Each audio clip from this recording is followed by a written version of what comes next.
I need to thank Peter, my partner in this craziness that we do 24/7, Randy Herman, my other partner in this. But I really need to thank you. You folks have made me look real good. So give yourselves a hand. But I also want to acknowledge today that our retirees, which you've heard so much about, honored State Senator Diane Savino this morning. And give her a hand. She had to leave, but she was here this morning because she really captured what this is all about. She now is on the Pension Labor Committee, heads that in the State Senate. And she talked today about how important it was to maintain what we have. But more so than that is to educate our active members because they fail to realize what they have. Let me try that again for you. To educate our active members because you fail to realize what you have. And when you don't understand the importance of what you have and how it has gotten to you, you'll easily give it up for 6 pieces of silver. Ooh. Now let me talk about my friend Joe Klein. You know, this past week he surprised us with the news of his resignation, just as we were finally getting used to each other. And he said something from the heart. He said, you know, I made him a better chancellor. But he stopped there. If he would only have listened, he would have been a great chancellor.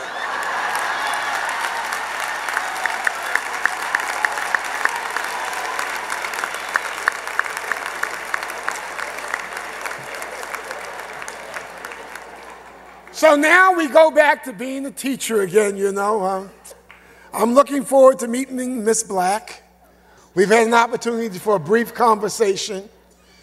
And I'll tell you, I'm truly looking forward to hear what her vision is for our school system, but more importantly, how she plans to implement that vision utilizing you. Because I don't care what anybody says about this system, nothing can happen unless you buy into it. And how do we know that? Because we know that successful schools have successful teams of principals, assistant principals, teachers, and other support staff. That's how that works. You don't lead one person, you lead a whole community. So I look forward to that because she has some challenges ahead. And I would ask you at this point to withhold judgment until we know what the story is. Okay? And Joel, I hope you told her that she's going to need a real thick skin to take this job. Because you know, it's funny. When I became the principal of a school, everybody knew how to run that school better than I did. When you become the chancellor, everybody knows how to run the system better than you do. So you need to have that thick skin so you can float and rope a dope. I know all of you in this room understand that when we recognize our students have different styles of learning, we are much more likely to recognize the original thinkers and budding artists in our classrooms. And yes, sometimes we find the rare genius. But in order to keep imagination alive and to strengthen it in our children, we will have to move away from testing for the sake of testing. Remember now, I'm not moving away from accountability, because you know how I am about that. We have to be accountable for what we do. But I think with all the money that we've spent, we should be able to do a better job of how we look at our school system. But to keep imagination alive, we must also stop allowing the arts to get the axe every time we face a budget cut. Let's face it, if those types of programs that make a lot of our students want to come to school, even if the subjects aren't on the test. We can control that. And if you paid attention today to what you heard about imagination and creativity, you know you have to make that part of what you do every single day. Lately, the entire buzz about education seems to center around one of my superheroes, Superman. You know, I was a little surprised that Jeffrey Canada, who I know, thought Superman was coming to the hood. For years, I've been reading Superman's exploits in the comics and watching him on TV. And none of those neighborhoods that he flew into look like mine.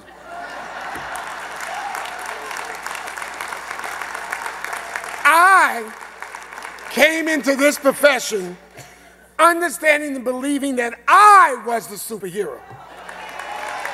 I could make a difference in a child's life. I didn't come looking for someone to do the job that I could do and can do. Neither did you. You are the superheroes. Don't let anybody tell you different. So speaking of Superman, 2 years ago when we were in this very room, we assembled with high hopes and optimism, looking forward to President Obama's new foundation for America. Millions of people believed that whatever he did would be imaginative, creative, and innovative, and like Superman, he would do it overnight. Well, having hope is a great thing, but expecting overnight miracles isn't so smart. We shouldn't be surprised that we are still impatiently waiting for President Obama's new America.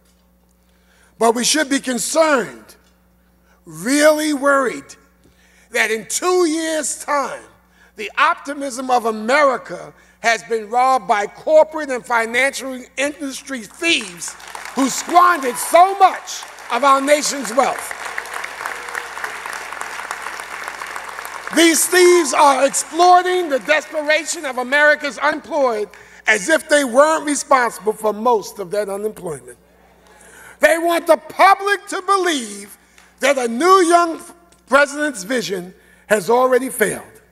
They want the public to believe that organized labor, and especially education unions, are somehow at fault for the economic and education downturn we are in.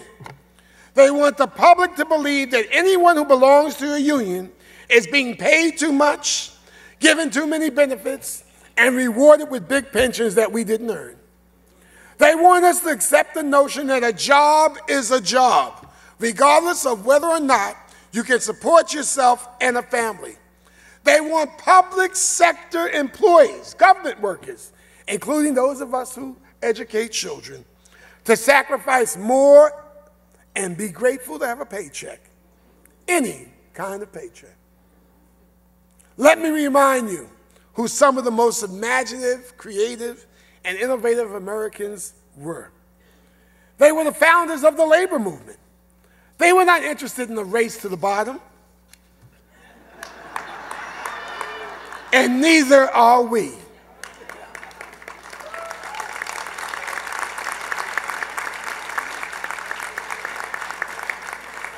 We are interested in fighting for the legacy of those brilliant men and women who created the labor movement in America more than a century ago.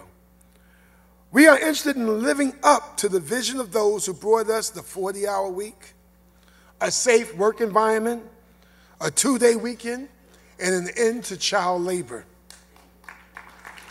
Before unions gained these benefits, only the wealthy could retire.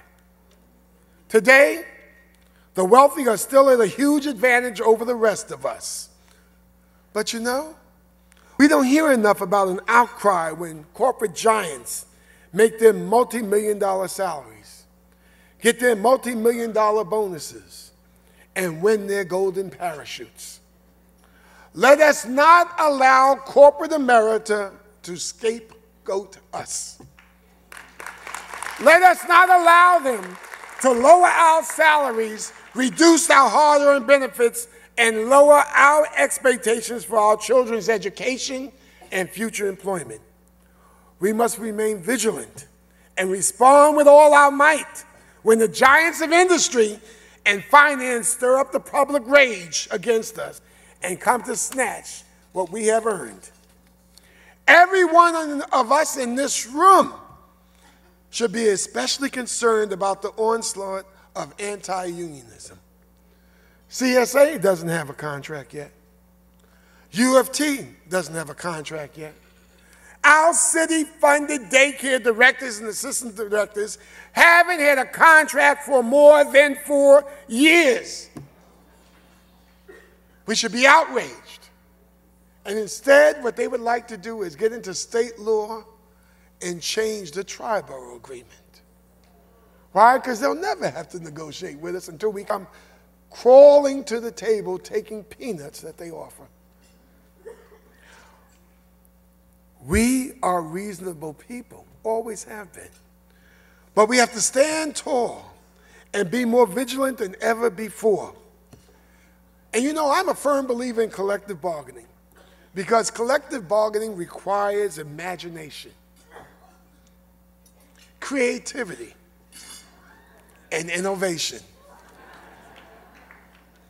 I support constructive changes and flexibility to work rules and conditions. I believe in accountability.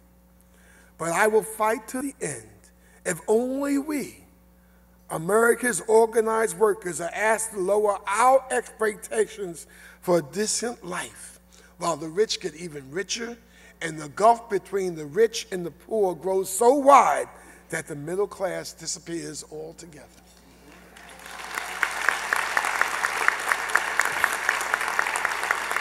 When we fight for a decent life for our unionized educators, we are fighting for the children in our public schools. Without decent salaries, benefits, and protections, the best and the brightest will not be willing to lead and teach in our schools. Without a strong union, the city can impose rules and regulations on our school leaders that are budget-oriented but not child-oriented. Now we face another fight because there's a thought that they could save money by taking students with special needs and sending them to their local schools. We will fight to make sure that our school leaders have all the training, all the resources, and all the tools they need to actually meet the needs of those children. This shouldn't be about the city's need to save a few bucks by consolidating special ed programs. This should be about all our children, and without strong education unions, the city would be far less accountable to children. These are the principles that CSA has fought for over the past nearly 50 years. And that's what CSA will continue to fight for in the upcoming contract negotiations. We want to raise your expectations for a good life so that you can raise the expectations for your students. We want our public school children to have great lives. I wish you and your families the best for Thanksgiving, and God bless you all.